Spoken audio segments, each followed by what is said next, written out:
Hello crafty friends, it's Alicia of the Me Crafty YouTube channel, and in today's video I'm going to be sharing with you another set of cards using the November 2019 SheetLoad of Cards. I'm going to make a couple small changes to it, so I hope you'll stick around and see what I create.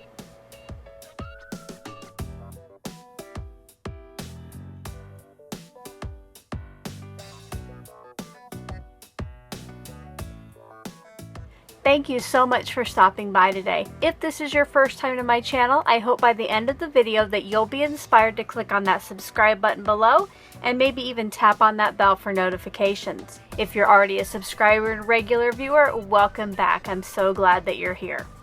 Like I mentioned in the intro, I'm going to be creating another set of cards today using the November 2019 SheetLoad of Cards.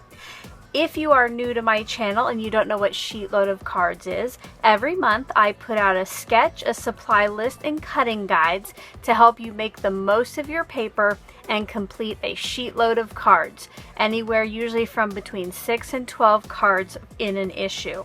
If you enjoy seeing me make these cards today and you would like to download the November SheetLoad of Cards for yourself, I will link the video with the link in the description box below, and I'll also pop it up at the end of my video as a thumbnail. The stamps that I chose for today's cards have sentiments that are larger than what the SheetLoad of Cards for November kind of shows. Because I don't want all of this pattern paper on piece B to be covered up by the sentiment block, since it will be higher, what I'm going to do is increase the height of piece B and CS1 by 1/4 of an inch. That way this section will be just a little bit taller and you'll be able to see it behind the sentiments that I'm using today. Also for today, instead of using cardstock for CS1, I will actually be using a pattern paper.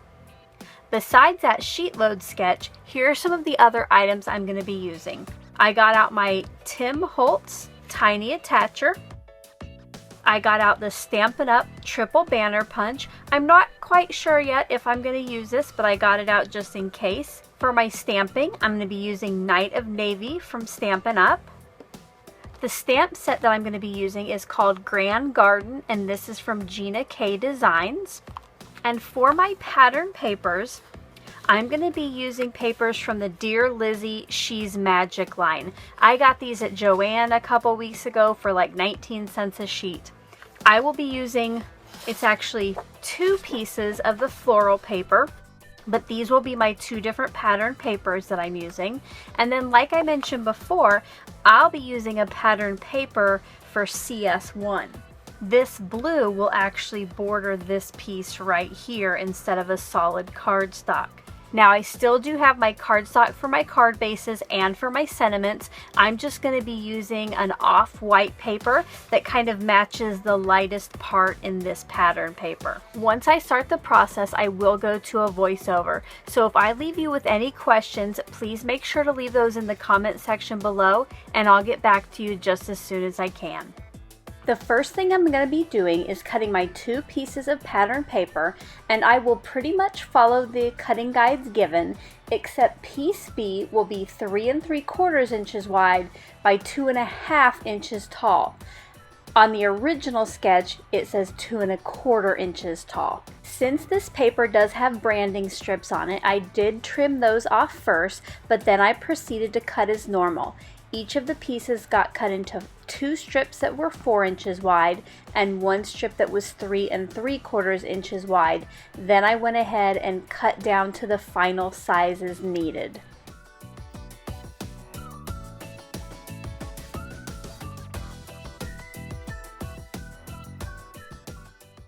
Now I'm going to cut my pieces for CS1. I'm going to be cutting my pattern paper into 8 pieces that are 4 inches wide by 2 3/4 inches tall. That is 1/4 inch taller than what the original instructions call for. Once I have these all cut down, you'll see then how it borders the pattern pieces I had already cut.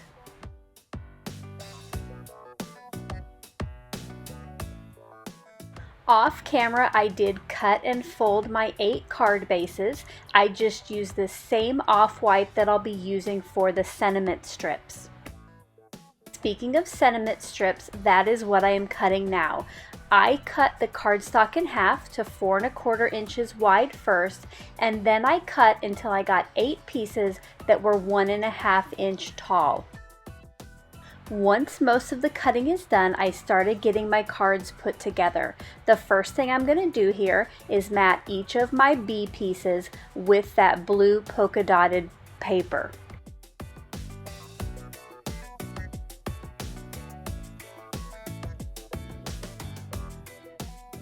Next, I adhered all of the piece A pieces onto the card fronts, making sure to leave an even border around the outside edge.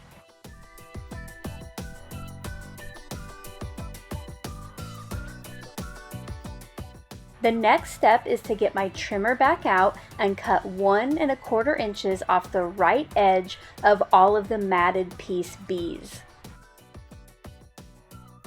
And now you can see how I adjusted the layout to fit that taller sentiment piece. Here's a look at the difference between the two. While I'm cutting the rest of those, I wanted to take a minute to remind you that if you would like to participate in the end of the month Show Us Your SheetLoad viewer submission video, that I will be going to the post office for the last time on the Friday after Thanksgiving, so the last Friday of the month. If you want to find out how you can show us your SheetLoad, I will link that video in the description box below. Now it is time to do all of the stamping. The first thing I'm going to do is stamp this flower onto each of the sentiment strips. Now I do not want to stamp it full force, so I will be stamping off on this piece of scratch paper on the right side of the screen. So I'll stamp off and then stamp onto the sentiment piece. This will kind of mute that flower, so later when I stamp the sentiment at full strength ink, you will be able to read it.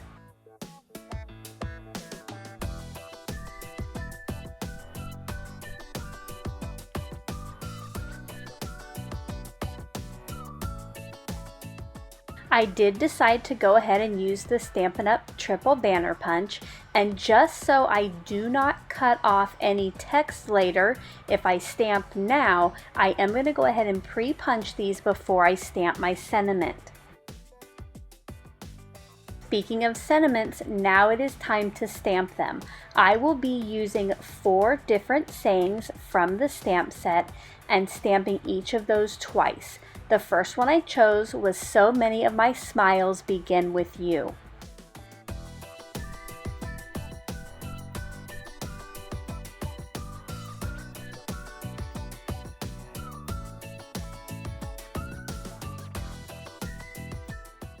And here is a look at all of the stamped pieces.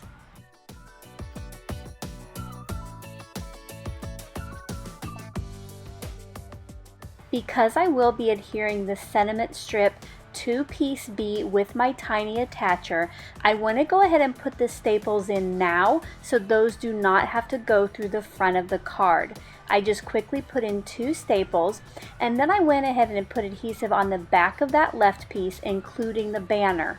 Now when I put that onto the card front, I do not press down on the sentiment banner piece until after I have placed the right side pattern paper and gotten that exactly where I wanted it. I then put the remaining cards together the exact same way. I do think that if I were to do these over again, I might use some foam tape on the B pieces just to give some more dimension to the card. It is pretty flat, but I guess that will actually make it very easy to mail, no extra postage needed.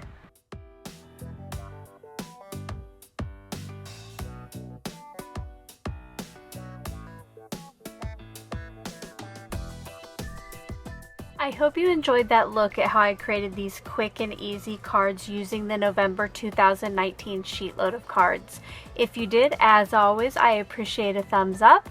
Until my next video, I hope you're having a crafty day. Bye-bye. Thank you so much for taking the time to watch all the way to the end of the video. I hope that you'll consider clicking on one of the videos or playlists I have linked above, and if you're interested in any of the products or tools that I use in the video, I do have some links in the description box.